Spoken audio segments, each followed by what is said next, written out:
According to veteran journalist Andy Johnson, it's not accurate to say the U.S. invaded Grenada on a pretext. In fact, he said at least 3 governments called for it, but he did indicate the CARICOM was split with regards to whether the U.S. should invade Grenada.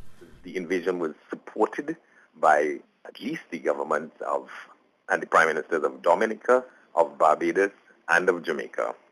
So that on the morning of the invasion, when President Reagan was announcing that U.S. troops have just invaded Grenada and under what they called a rescue mission, Ms. Charles was telling reporters at the news conference that we called for it because we could not stand by and allow what was happening in Grenada to continue, because the people of Grenada are our kith and kin.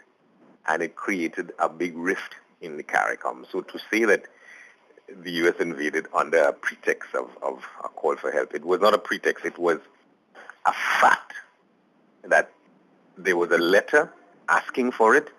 Adding to that, it was then Dominican Prime Minister Eugenia Charles who had a letter signed from CARICOM members which she delivered to then U.S. President Ronald Reagan. The government of Barbados, Prime Minister of Barbados was Tom Adams. The Prime Minister of Jamaica was Edward Seaga. The Prime Minister of Dominica was Eugenia Charles. They were among those who called for military action.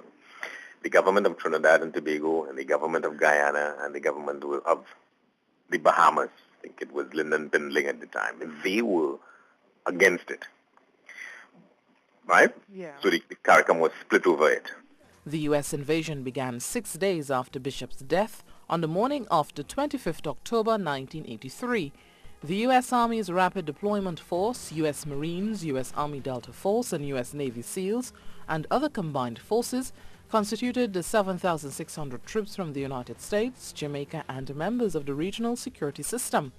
They defeated Grenadian resistance after low-altitude airborne assault by the 75th Rangers on Point Salines Airport on the southern end of the island, and a Marine helicopter landing occurred on the northern end at Pearls Airfield shortly afterward. The military government of Hudson Austin was deposed and replaced by a government appointed by Governor General Paul Scoon until elections were held in 1984. Cherrylene Lewis, CNews.